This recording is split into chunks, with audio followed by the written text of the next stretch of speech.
Muito boa noite a todos. Temos hoje mais um Evangelho, aguardando aí a presença de todos vocês. Cláudia chegando aí, Daniela, Mônica, a todos muito boa noite, sejam bem-vindos para mais um culto do Evangelho no lar de todos nós. Agora que a gente tem o conforto, de compartilhar com esse Evangelho virtual. Luzia chegando também aí, Fátima, Cleide, Giovanni, Eliane, Ivana, Elisângela, Carlão, Dora, Neves Barros também chegando aí, Fox Revelações, Carlão, Silvia, Solange, sejam todos muito bem-vindos, amigos e amigas aí do Pestalozzi, para nós fazermos hoje mais um Evangelho sob a inspiração do nosso Divino Mestre Jesus. Vitor também chegando aí, Marco, Julião, que bom, vamos nos preparar para a nossa prece inicial e lembrando sempre, aqueles que estão chegando, que já sabem, mas aí tem aqueles que não sabem ou que esquecem. Sheila também entrando aí, sejam todos muito bem-vindos. Plínio Barbosa, lembrando da água, Nayana também, da água fluidificada que nós temos que colocar, nós devemos colocar, não é obrigatório, mas é de bom alvitre que a gente coloque o nosso copinho de água individual, para na prece final, assim que termina a prece final, a gente poder tomar essa água. Simões também entrando aí, Simões 4.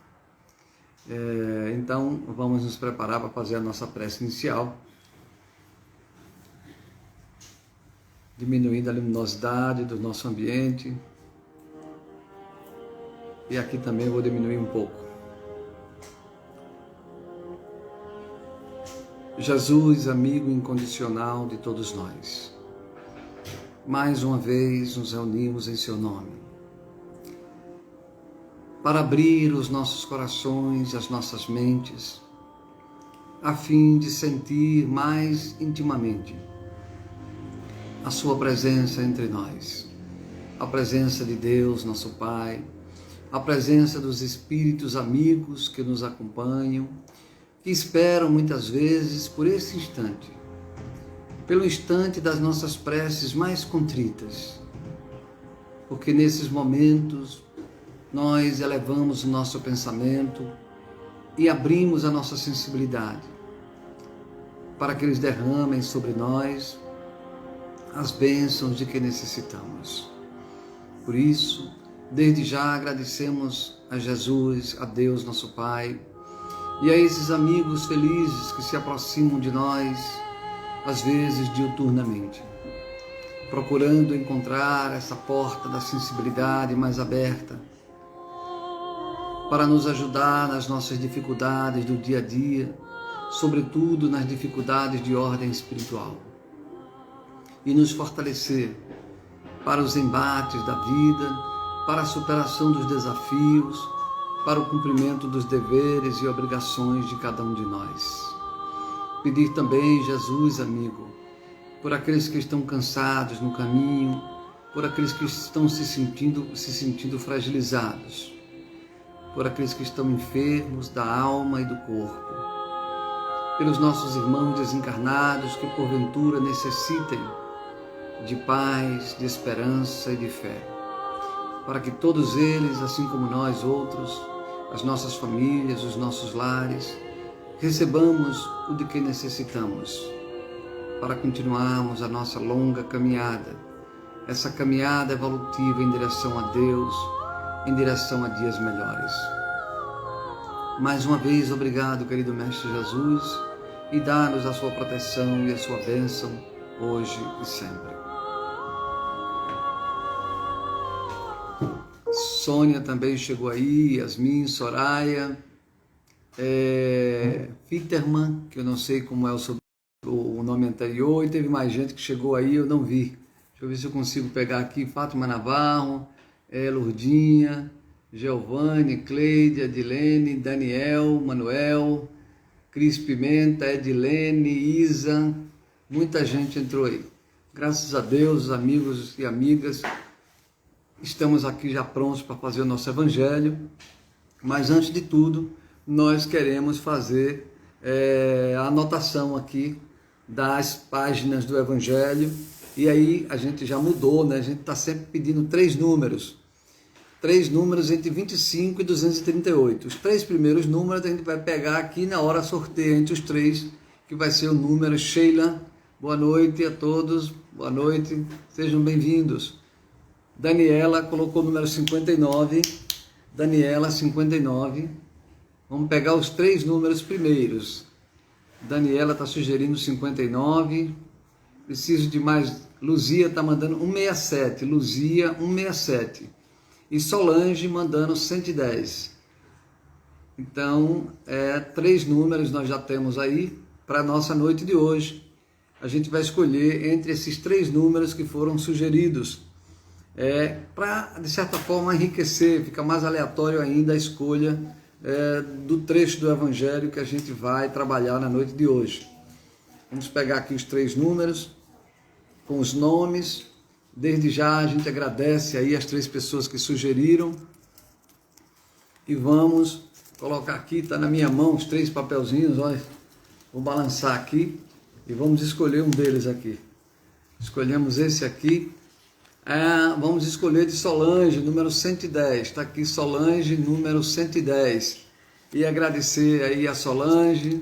Cris Fontes chegando também aí. Marilu, Lamu. Agradecer a Solange, agradecer a Daniela. Posicionar na página 110. Agora sim, voltou. Graças a Deus voltou aí. Tivemos uma interrupção, mas já estamos ok. Vocês vão perceber que teve uma interrupção, mas já estamos ok, graças a Deus, a nossa conexão voltou. Então, nós, nesse livro aqui, que é o Evangelho, esse Evangelho aqui é só se posicionar na página 110. Mas, quem não tem esse Evangelho, tem outra edição, vai se posicionar no capítulo 11º, capítulo 11, no item número 5, capítulo 11, item 5, dai a César o que é de César. Vou fixar aqui o tema. O tema do Evangelho hoje é o capítulo 5, deixa eu ver aqui, não, capítulo 11, já ia errando aqui, capítulo 11,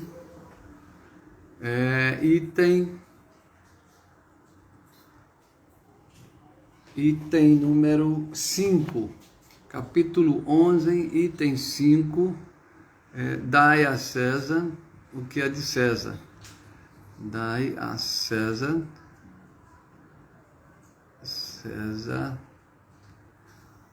o que é de César.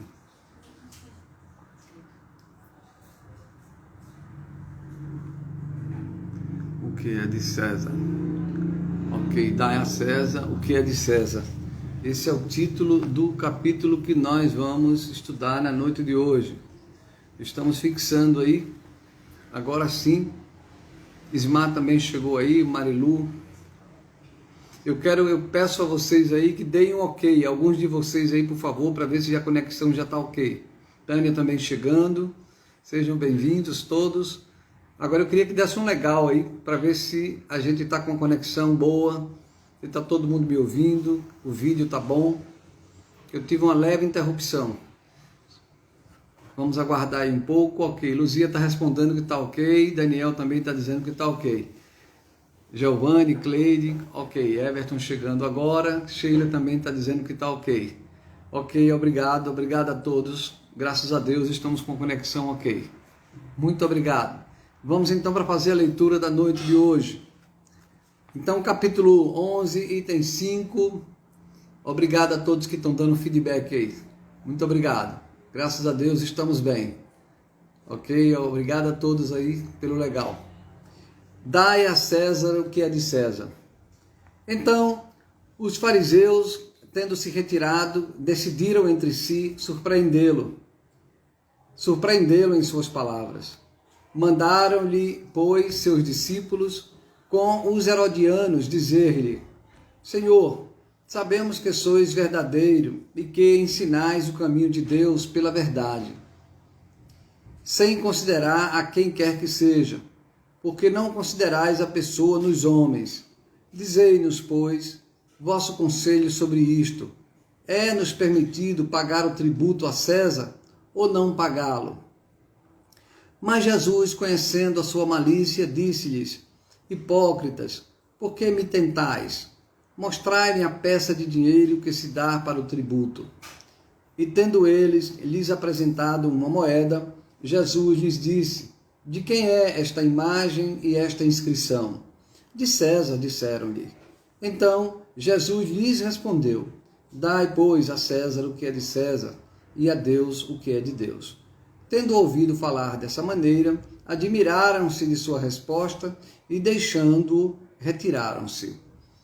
Vamos primeiro fazer uma leitura aqui cuidadosa sobre a primeira parte, aqui o item 5. Olha, os fariseus, eles tinham um problema muito sério.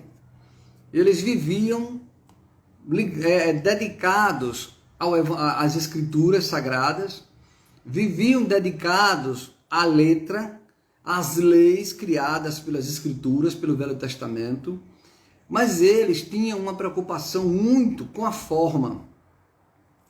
E tinham uma preocupação muito maior ainda com o poder. Os fariseus, eles queriam o poder para si, eles adoravam o poder de dominar as pessoas, a riqueza, o ouro, né? O status. Então eles humilhavam as pessoas e eles que decidiam a vida das pessoas. E como eles não podiam lutar contra Roma, né? Que eles não tinham o poderio para enfrentar Roma, mas tinham que manter os seus interesses, né? A dominação sobre o povo, eles de certa forma fizeram um acordo com Roma. No fundo, eles conviviam com Roma porque não tinha jeito. Se eles pudessem, eles tiravam Roma do seu caminho para assumirem sozinho o poder sobre o povo, o poder sobre o dinheiro, sobre as posses, sobre os palácios. Eles estavam menos preocupados com Deus, preocupavam-se muito mais com a dominação, com o status, com a posição de hierarquia, de mando, de poder sobre as pessoas. Isso eles exerciam muito bem. É esse povo que vai ficar preocupado, vai ficar se sentindo ameaçado por Jesus. Porque Jesus vinha enfrentar essa hipocrisia. Jesus vinha enfrentar esse poder material, esse poder de humilhar, de decidir a vida das pessoas. Jesus vinha trazer um novo tipo de poder, né? Um poder espiritual, o poder do perdão, do amor e da paz, né? O respeito a todos e não aos sacerdotes apenas. Jesus trazia o respeito a César, ao sacerdote, ao povo, né, pobre, à mulher, aos escravos. E os fariseus não, eles gostavam da casta. Eles gostavam de se sentirem melhores. Porque os gentios, o povo, a massa, né, tinha que ser conduzida a Deus por eles. Eram eles que conduziam as massas. Então, Jesus veio ameaçar esse poder. Se sentindo incomodados, de vez em quando eles queriam colocar Jesus em armadilhas. Uma das armadilhas foi essa. Por que uma armadilha? Porque, olhe como começa o trecho, dizendo o seguinte, olha. Os fariseus, tendo se retirado, quer dizer, os fariseus saem, deixa Jesus onde está, sai e vai macomunar. Fizeram o quê? Decidiram entre si surpreendê-lo em suas palavras, para achar um álibi, para incriminá-lo, para colocá-lo em contradição com César, com Herodes. Porque se Roma tivesse algo contra Jesus, né, era esse o pretexto que eles queriam para tirar Jesus do caminho deles. Então, eles mandaram-lhe, pois, os fariseus, seus discípulos com os herodianos. Olha aí, vai os discípulos do fariseu, né, junto com quem? Com os herodianos, que eram os representantes de Roma. Olha aí, né, os dois macomunados para colocar Jesus em apuros, para ter uma justificativa de incriminar a Jesus. Então, eles dizem: Senhor, sabemos que sois verdadeiros. Olha que poderíamos dizer assim, que astúcia desse povo. Olha, Senhor, sabemos que sois verdadeiro e que ensinais o caminho de Deus pela verdade. Quer dizer, Jesus não podia mentir, né? Então eles iam fazer uma pergunta para Jesus se contradizer, sem considerar a quem quer que seja. Olha, esse sem considerar a quem quer que seja, significa dizer que Jesus não considerava nem César, porque César era Deus, entendeu? Os romanos entendiam que não havia Deus. César, o imperador, era a encarnação de Deus. Ele era o próprio Deus. E os judeus não acreditavam nisso, mas sabiam que isso era venenoso. Esse assunto era um assunto venoso. Por isso que eles queriam colocar Jesus em contradição. Olha como ele diz: o Senhor tem a verdade sem considerar quem quer que seja. Aí já tinha um veneninho, né? Aí depois diz: por que não considerais a pessoa nos homens? Quer dizer, Jesus não considerava a pessoa nos homens. Jesus considerava a ligação com Deus e que todos os homens eram iguais. Não havia imperador, César, sacerdote, ninguém. Todos os homens eram iguais. E aí vem a pergunta: dizei-nos, pois, se é permitido pagar o tributo a César ou não pagá-lo. Veja que astúcia, que veneno nessa pergunta. Aí Jesus, conhecendo a sua malícia, olha aí, gente, meu Deus do céu, como é que pode? Por quantas vezes nós fomos maliciosos nas nossas expressões religiosas? Eu digo nós, porque somos nós mesmos. Quantas vezes a gente usa a religião maliciosamente para atender aos nossos interesses, com segundas intenções de se promover pela religião, se promover financeiramente, se promover socialmente. Aí Jesus aqui responde: Jesus, conhecendo a sua malícia, quantas vezes, meu Deus, disse-lhe: hipócritas, por que me tentais? Hipócritas, por que me tentais? Mostrai-me a peça de dinheiro que se dá para o tributo. E quando lhe apresentaram, ele perguntou: de quem é esta imagem e esta inscrição? Aí eles responderam: de César. Então, Jesus diz: dai a César o que é de César e a Deus o que é de Deus. Olha a sabedoria de Jesus. Ele deu uma resposta, todas as respostas de Jesus estavam no nível de sabedoria que transcendia todos os lados. Se tivéssemos, naquela época, diríamos que de esquerda, de direita, não tinha isso. Jesus transcende essa discussão, não é particularizada. Quando Jesus deu essa resposta, transcendia fariseus, judeus e romanos. A superioridade dele era tão grande que nenhuma resposta dele se focava em algum tipo de pessoa, em alguma classe, no rico, no pobre, não. Claro, com os ricos e poderosos, ele sabia que tinha astúcia, que tinha malícia, que tinha veneno. Então ele sabia, quando a pergunta vinha dos ricos, dos fariseus ou dos romanos, ele já se segurava e via que tinha que ter uma resposta super inteligente, que ficasse acima da hipocrisia.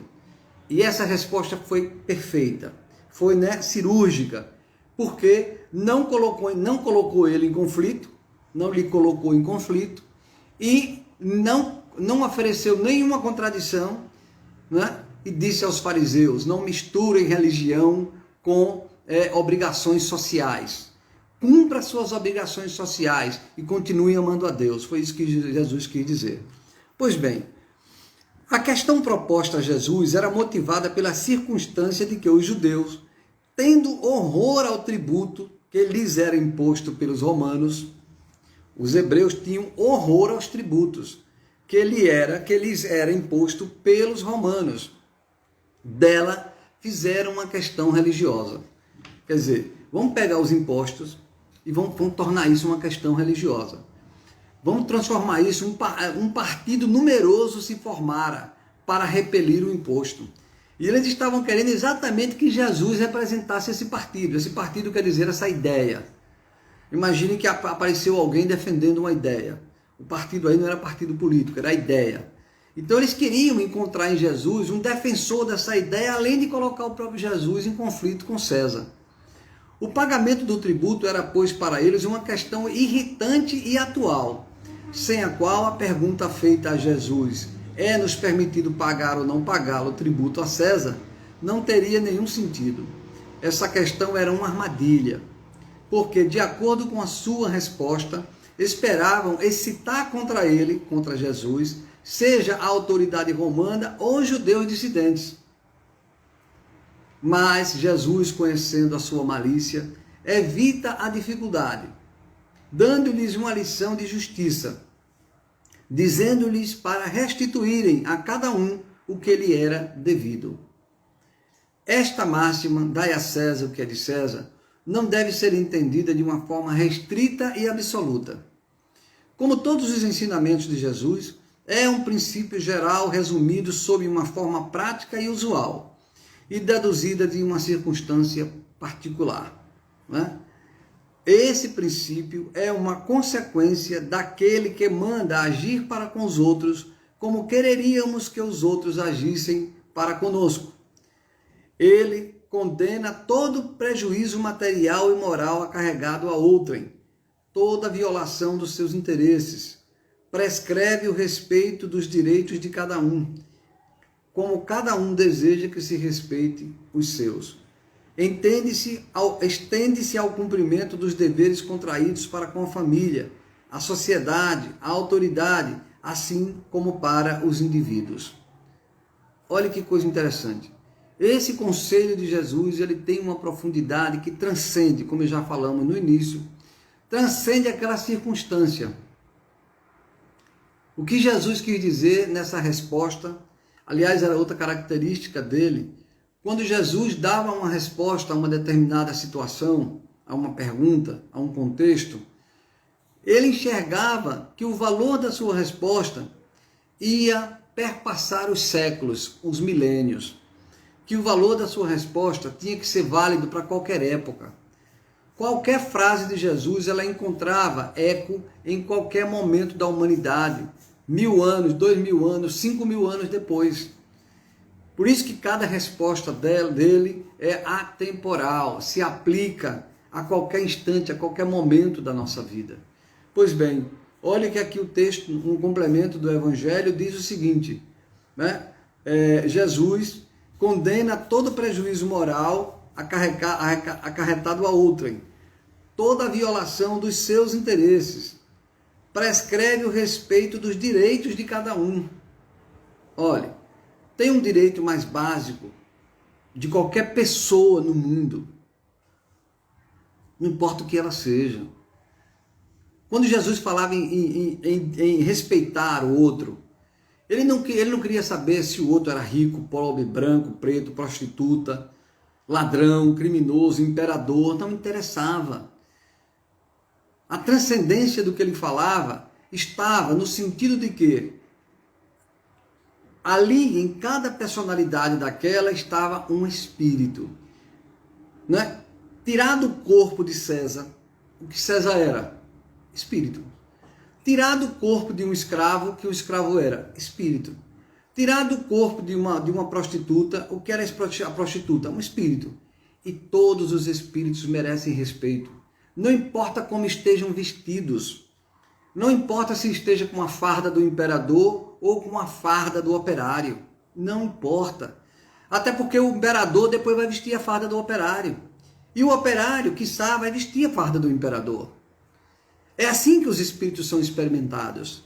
Por isso que a resposta de Jesus não tinha como endereço o homem físico, o homem social, né? O homem contextual. Não. A resposta de Jesus enxergava a plenitude do espírito. Né? Era como que uma resposta lançada no tempo, que iria nos encontrar em diversas posições sociais ao longo das nossas encarnações.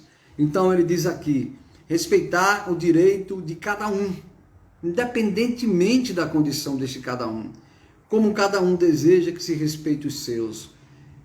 Estende-se ao cumprimento dos deveres contraídos para com a família, a sociedade, a autoridade, assim como para com os indivíduos. Aí vem uma parte interessantíssima. Será que Jesus, ele não poderia ter patrocinado, ter estimulado uma grande revolta do povo contra Roma? Claro, ninguém melhor do que ele conhecia como estimular o povo, como direcionar o povo para um determinado fim. Olha que coisa interessante. Jesus esteve conosco, enquanto esteve conosco, ele ainda é, o homem que tinha maior magnetismo, a maior capacidade de influenciar o povo. Ele tinha.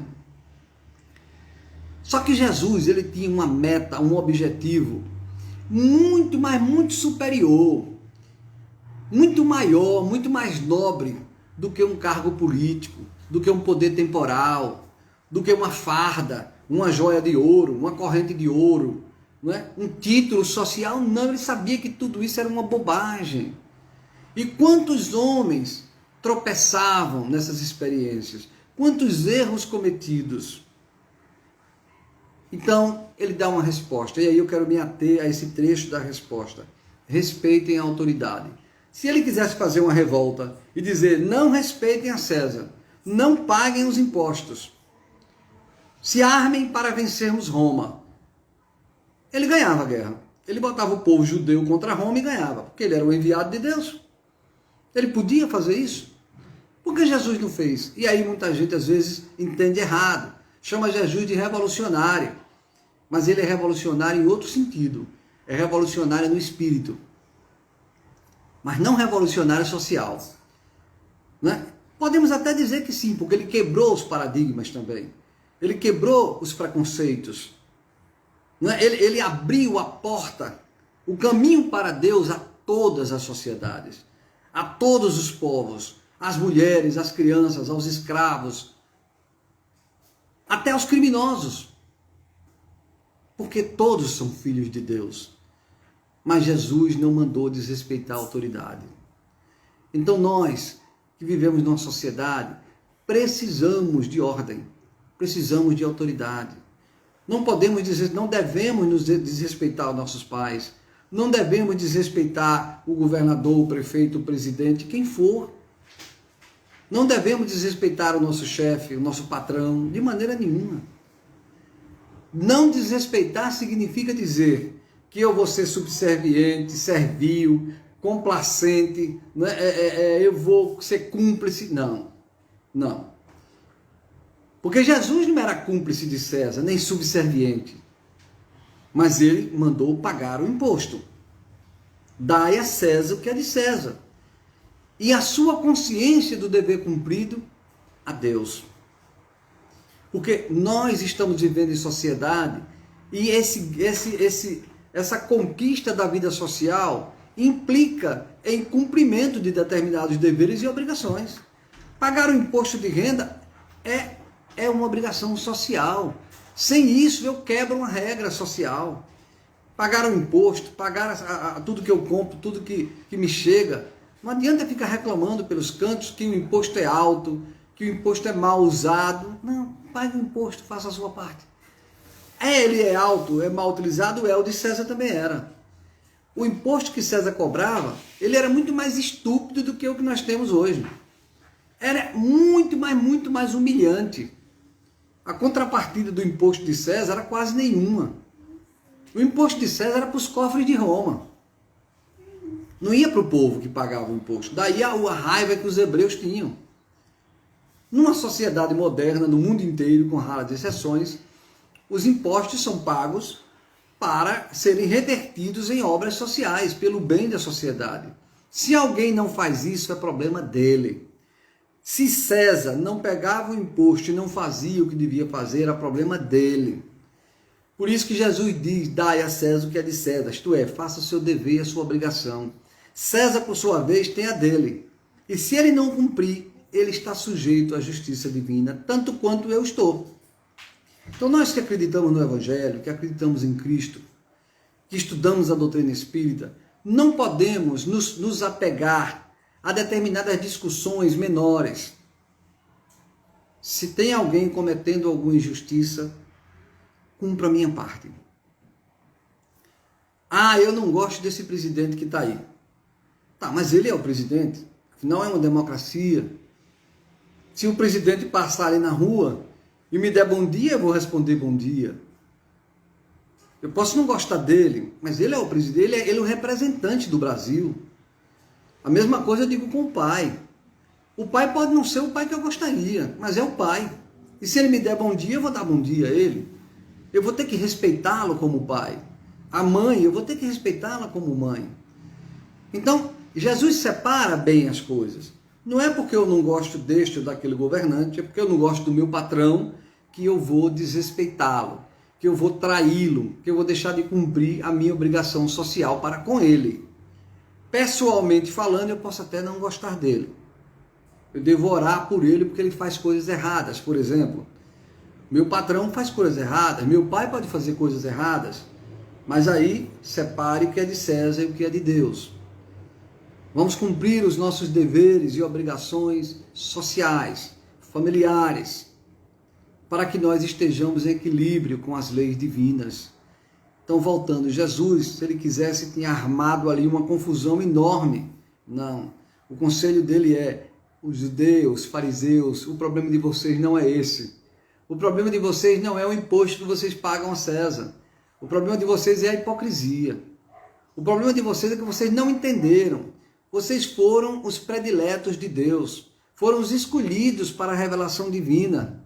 E vocês perderam a oportunidade, não é? Perderam a oportunidade de entrar diretamente em comunhão com Deus, porque atolaram o pé no dinheiro, atolaram o pé no poder social, temporário, efêmero, no ouro.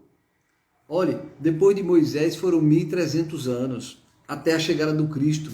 1.300 anos se passaram e aquelas leis que foram deixadas, o que havia de sublime naquelas leis foi deturpado.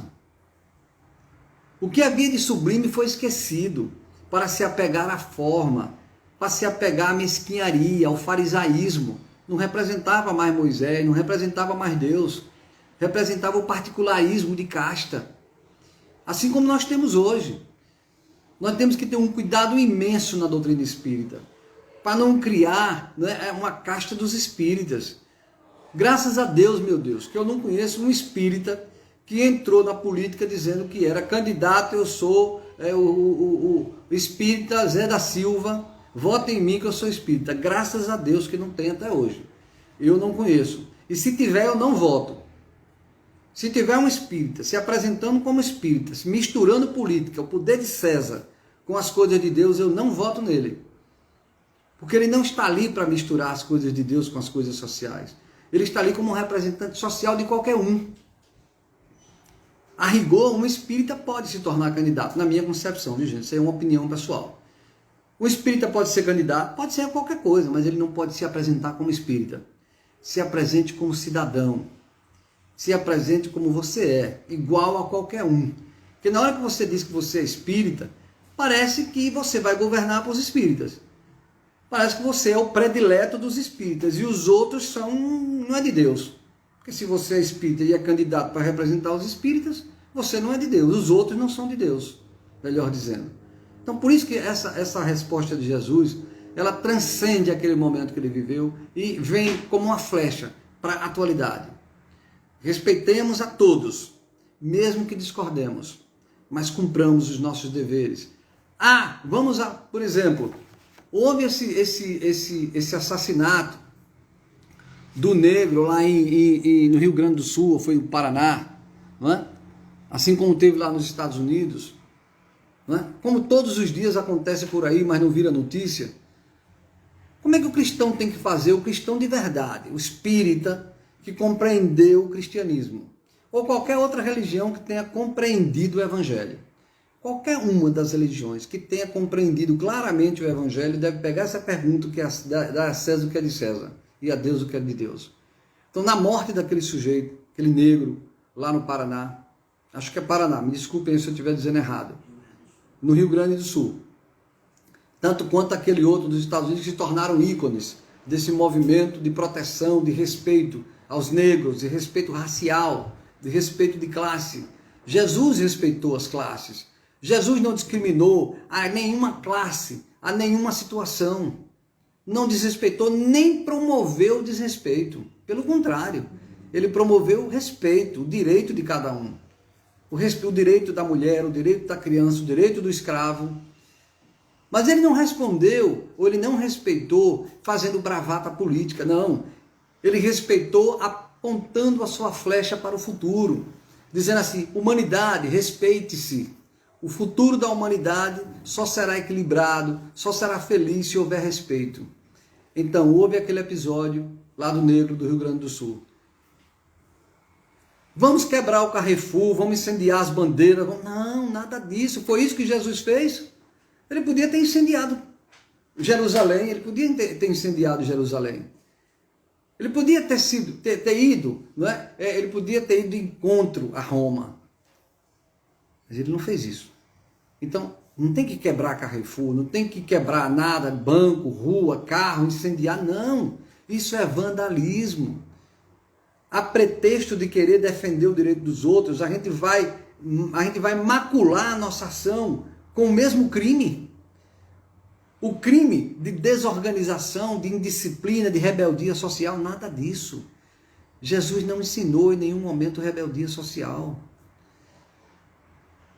Apesar dele lutar e ser o maior lutador de todos os tempos pelos direitos do homem, aliás, depois dele, o direito, olha o que eu vou dizer a vocês, depois de Jesus, o direito evoluiu. Depois de Jesus, evoluiu em 2000 anos, o que não evoluiria em 10.000. A prática do direito no mundo, não só do direito institucionalizado, mas do direito natural. O que é o direito natural? É o direito das pessoas, é o direito social, é o direito dos costumes. Não é? Existe o direito formal, institucional, para fazer cumprir o direito institucional, é o direito social, o direito natural. Mas o direito natural, tanto quanto o direito institucional, evoluíram em 2000 anos, o que não evoluiria 10.000 anos se não fosse Jesus. Porque foi ele, com essas frases poderosas, que mexeu com a consciência humana, que mexeu com os valores humanos. Se nós ainda não estamos onde deveríamos estar em termos de direito, em termos de respeito, de amor ao próximo, avançamos muito depois dele. Claro, poderíamos ter feito muito mais, mas foi ele que disse: eu perdoo os seus pecados. Foi ele que abrandou as condenações. Ainda existe pena de morte no mundo? Existe, por uma teimosia, por uma frieza do materialismo. E muitas vezes pela hipocrisia, pelo farisaísmo atual. Existe um farisaísmo nos dias de hoje, que é um farisaísmo policial. Não é policial da polícia não, sabe, gente? É de policiar a vida alheia. É de condenar o erro do outro, condenando ele à morte, ao inferno. Não foi isso que Jesus pediu. Porque ele sabia que ninguém pode ser condenado. Jesus nos disse que todos são perdoáveis. Jesus disse que todos herdarão o reino dos céus. A questão é, quando herdará? Um espírito pode demorar 1 milhão de anos, o outro pode demorar 100 anos. Mas todos são filhos de Deus. Não podemos macular esse conceito. Então, há nada de quebrar nada. Gandhi, o jornalista perguntou a Gandhi, Mahatma Gandhi, mas Gandhi, como é que você vai ganhar essa guerra contra a Inglaterra? Não sei se todos vocês lembram dessa história de Mahatma Gandhi. Aliás, tem um filme belíssimo, uma longa-metragem sobre essa história. Os mais novos que estão aí nos assistindo poderão pegar esse filme, e os que quem não assistiu ainda, ou o livro. E o jornalista pergunta: Mahatma Gandhi, como você vai ganhar uma guerra contra os ingleses? Os ingleses eram farisaístas, né? Queriam o poder pelo poder, impor uma cultura, atropelar a cultura indiana. dominar um povo que tinha uma expressão cultural, religiosa, milenar. Aí vinham lá os branquelos da Inglaterra, cheios de revólver, de pólvora, de poder, de ouro, de poder temporal, para dominar um continente, uma Índia. O repórter pergunta, como é que você vai vencer esse poderio? Aí Gandhi diz, não importa o poderio deles, não importa quantas armas, quanto ouro, quanta diplomacia, não importa. Vamos ganhar essa guerra com a paz. Não vamos matar nenhum inglês, não vamos queimar a Índia, não vamos tocar fogo em nada. Os indianos não acreditaram nisso. Os indianos se revoltaram, uma parte dos indianos se revoltou contra Gandhi, assim como os judeus se revoltaram contra Jesus. Porque o homem temporal, o homem efêmero, o homem que não crê em Deus, ele quer as coisas resolvidas a ferro e fogo. Quer resolver amanhã. Não tem a paciência, não acredita na justiça divina.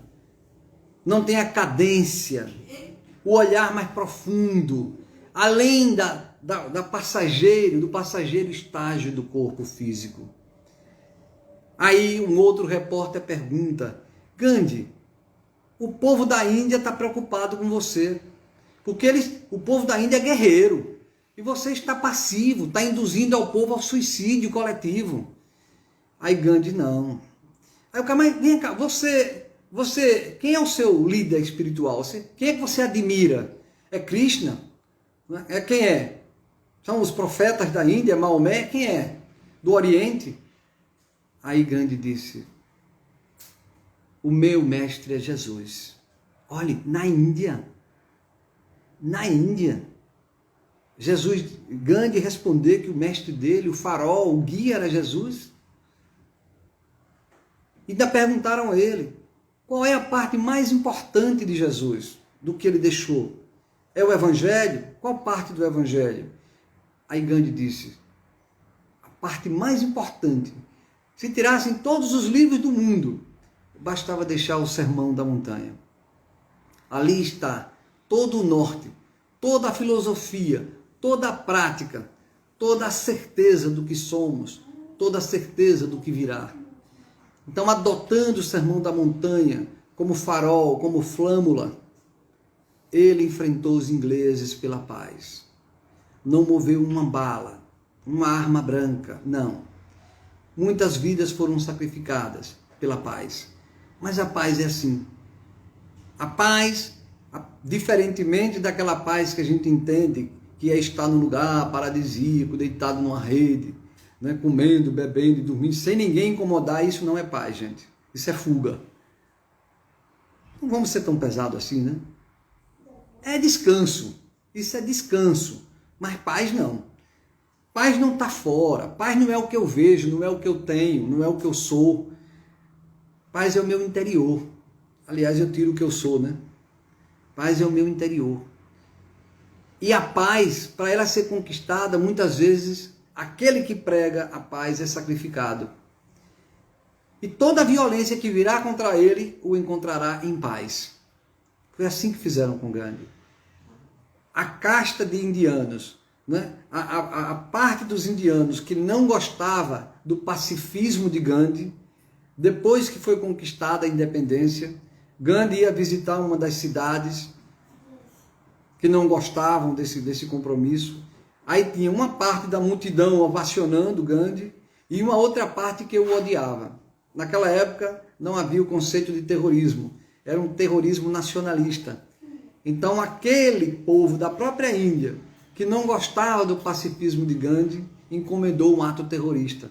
O sujeito chegou no meio do povo com um revólver e dá um tiro a queima-roupa, friamente, no peito de Gandhi.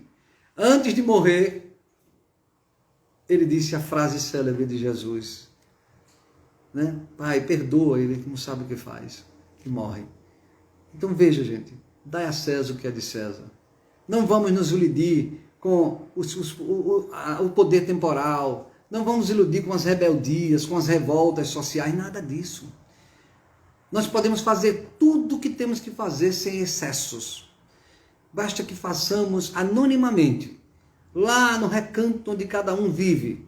Respeite o outro, cumpra seus deveres sociais, suas obrigações, trabalhe, ganhe dignamente o seu pão, mas nunca se revolte. A sua revolta tem que ser contra os seus defeitos. A sua revolta é combater a violência que há em si, que há no seu íntimo. A sua revolta tem que ser para combater a sua estupidez dentro do lar. A sua revolta tem que ser para combater o seu preconceito. A sua revolta tem que combater a sua rebeldia. Sim, vamos fazer esse trabalho duro de combater as nossas imperfeições. Mas as imperfeições dos Césares, eles vão prestar conta um dia. É nisso que Jesus queria mostrar. Olhem para o futuro.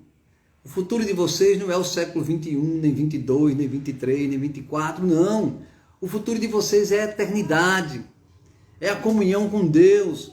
É estar no mundo de regeneração, depois no mundo feliz.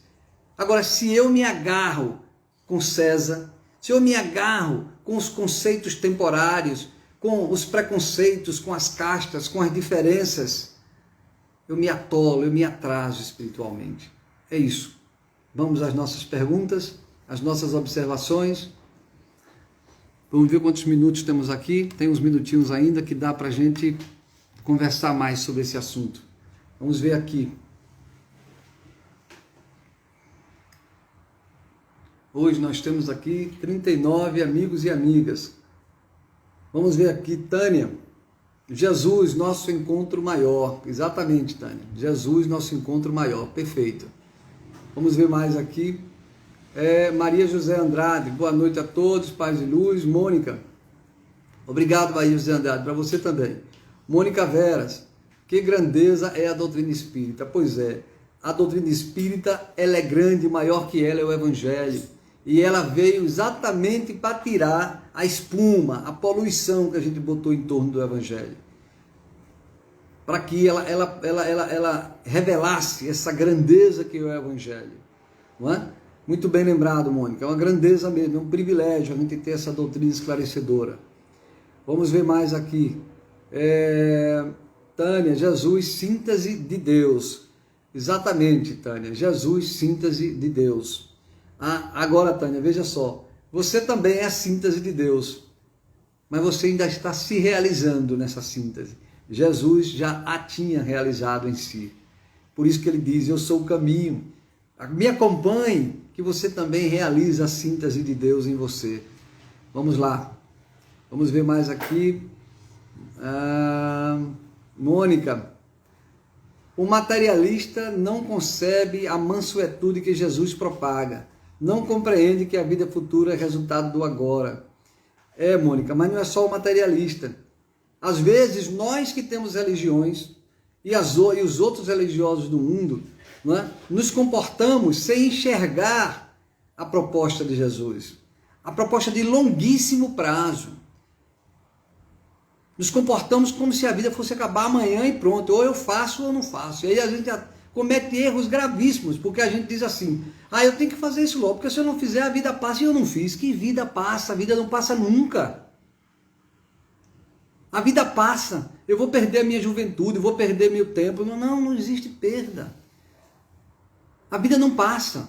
A vida é eterna. O que passam são as circunstâncias, o que passa é o corpo físico. Então, Mônica diz certo aqui, os materialistas, mas também muitos de nós, não concebem, não é? O conceito, essa flecha que vai para a eternidade, que vai levando consigo os conceitos de Jesus. Vamos ver mais aqui, Fox Revelações, que a paz e a harmonia reinem sempre em nossos corações, amém. Elisângela Argolo, gratidão. Sônia, perfeito. Jussara, assim seja e só gratidão. Gratidão a todos nós. Carlos está dando um oi aí. Oi a todos vocês. Solange, gratidão. E Neves Barros também, gratidão. Carlos está lembrando aí, a porta estreita não é para todos, exige muito sacrifício.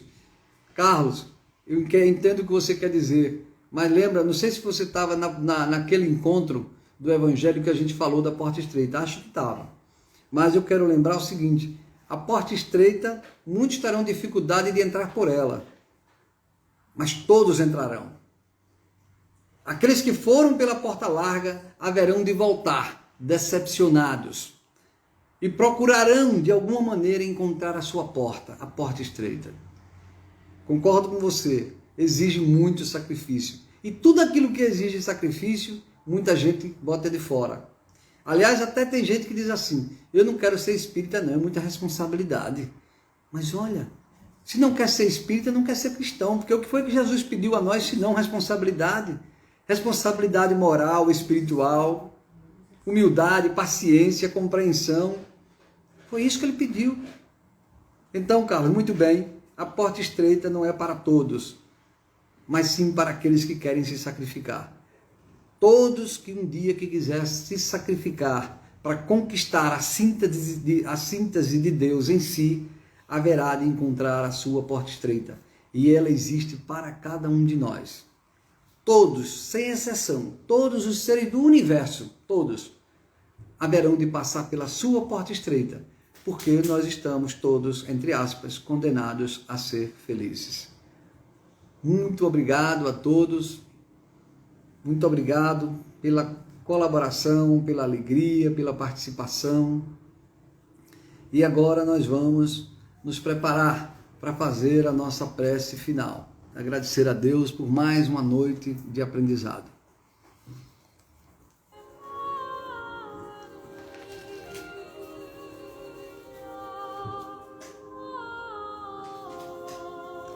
Nos preparemos para a prece final e também para receber o passe. Diante de cada um de nós há um espírito familiar, um espírito protetor, um anjo da guarda, um amigo.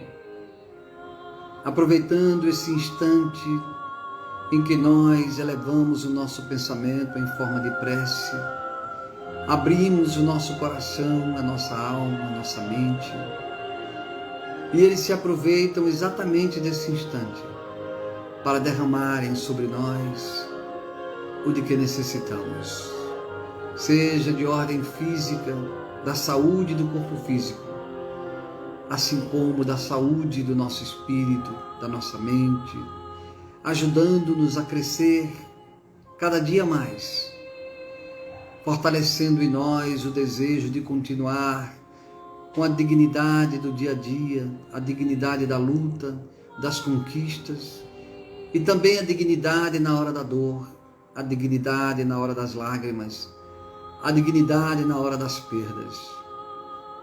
Porque muitas vezes são essas perdas e essas dores que vêm nos advertir, que vêm corrigir a trajetória da nossa caminhada. Muito obrigado, Jesus, por mais essa noite de bênçãos. Pedir aos seus filhos amados, seus irmãos de luz, que derramem sobre nós as bênçãos, sobretudo aqueles que se acham cansados, aqueles que se acham doentes, para que recobrem o ânimo, a coragem, a alegria de continuar a vida.